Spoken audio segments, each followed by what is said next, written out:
தென்காசி மாவட்டம் சிவகிரி வட்டத்திற்கு உட்பட்ட ராயகிரி கிராமத்தைச் சேர்ந்தவர் தர்மராஜ். உடற்கல்வி ஆசிரியர் கல்வியை முடித்து தனியார் தொழிற்பயிற்சி கல்லூரியில் ஆசிரியர் பணியை மேற்கொண்டு மாணவர்களுக்கு விளையாட்டு மற்றும் உடற்கல்வியை கற்றுக் கொடுத்து வருகிறார். கடந்த 2020ஆம் ஆண்டு வந்த கொரோனா தொற்று காரணமாக உலகம் முழுவதும் அடங்கிய நிலையில் கல்வித்துறையும் அப்போது முடங்கி போனது. வேலையை இழந்து 1 வருடமாக தவித்து வந்த தர்மராஜ் அதன் பிறகு குடும்ப வறுமையை போக்க சொந்தமாக ஆட்டோ ஒன்றை வாங்கி ஓட்ட தொடங்கினார். ஏமாற்றங்களை தான் நான் பார்த்துருக்கேன்.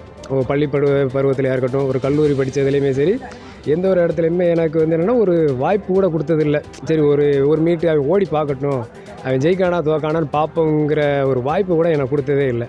அதோட தாக்கத்தின் காரணமாக அப்போ நான் ஒரு காலேஜில் போய் நான் வேலை பார்க்குறப்ப நம்மளை நம்பி கிரௌண்டுக்கு வருத பசங்களை நம்மளால் அத்லெட்டை சாதிக்க முடியல. அதனால் வருத பசங்களை எப்படியாட்டும் அத்லெட்டில் உருவாக்கணும்னு சொல்லி அதை கல்லூரியில் வேலை பார்த்தேன். ஒரு 2.5 வருஷம் பணியாற்றினேன்.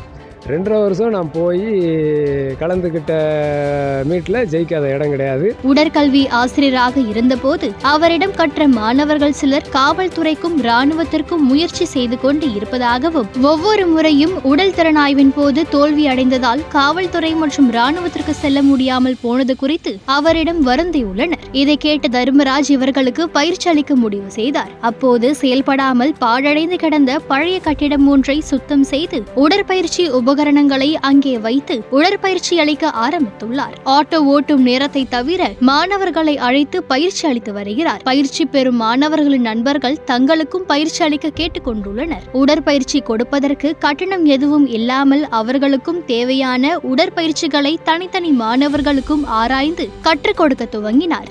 அதன் காரணமாக பயிற்சி பெற்ற மாணவர்கள் அடுத்தடுத்து வரக்கூடிய வாய்ப்புகளை பயன்படுத்தி தற்போது வரை 8 பேர் காவல்துறைக்கும் 8 பேர் இராணுவத்திற்கும் தேர்ந்தெடுக்கப்பட்டு 16 பேர் தற்போது பணியில் உள்ளனர். இதனைத் தொடர்ந்து அப்பகுதியில் உள்ள மாணவர்கள் தர்மராஜை நாடி வந்து தங்களுக்கும் பயிற்சி அளிக்க கேட்டுக்கொண்டதால் தற்போது வரை 30க்கும் மேற்பட்ட இளைஞர்களுக்கு பயிற்சி அளித்து வருகிறார். பயிற்சிக்கான உபகரணங்கள் துருப்பிடித்து காணப்பட்டாலும் கயிறை ஏறும் பயிற்சிக்கு சீராக இல்லாத கயிறுகளை சீரமைத்தும் பயிற்சி கொடுத்து வருகிறார். அது மட்டுமல்லாமல் வறுமையில் இருக்கும் மாணவர்களுக்கு சொந்த செலவில் ஷூ உள்ளிட்ட அத்தியாவசிய பொருட்களை வாங்கி கொடுத்து காவல்துறைக்கும் இராணுவத்திற்கும் தீயணைப்பு மற்றும் பாதுகாப்பு படைக்கும் பயிற்சி அளித்து தயார் செய்து அனுப்பி வருகிறார். சீரான விளையாட்டு மைதானம் கூட இல்லாமல் கரடுமுரடான மைதானத்தில் பயிற்சி செய்து வரும் தர்மராஜின் மாணவர்கள் எத்தனை தடைகள் வந்தாலும் தாண்டி ஒவ்வொரு வாய்ப்பையும் பயன்படுத்தி பாதுகாப்பு சம்பந்தப்பட்ட அரசு துறைகளுக்கு சென்று கொண்டே உள்ளனர். எந்த எதிர்பார்ப்பு